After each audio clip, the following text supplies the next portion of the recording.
Welcome to my YouTube channel Ramesh online. ఉద్యోగ పెన్షన్లందరూ July 31వ తేదీలోపు ఖచ్చితంగా చేయాల్సిన పని. ట్యాక్స్ పడకపోయినా ఈ ఫైలింగ్ చేయాల్సిందేనా లేదా ఇప్పుడైనా మార్చుకోవచ్చా?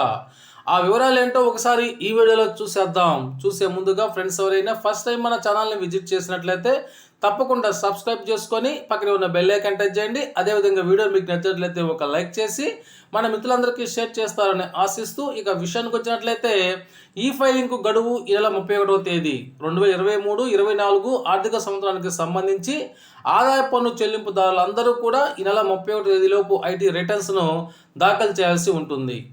ట్యాక్స్ చెల్లించకపోయినా రిటర్న్స్ను దాఖలు చేయాలా? ఆ వివరాలను ఇప్పుడు ఒకసారి చూద్దాం.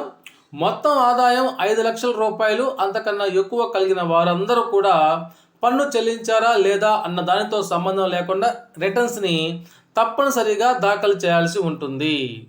ఇప్పటికే చాలామందికి గత సంవత్సరం మీరు చెల్లించిన పన్నులకు సంబంధించి ఆదాయ పన్ను శాఖ నుంచి మెసేజ్లు రావడం జరిగింది. ఒకవేళ మెసేజ్లు వచ్చినా రాకపోయినా ఈ ఫైలింగ్ సైట్ నందలి 26ASను పరిశీలించుకోవడం ద్వారా మీరు చెల్లించిన పన్ను జమ అయింది లేనిది తెలుసుకోవచ్చు.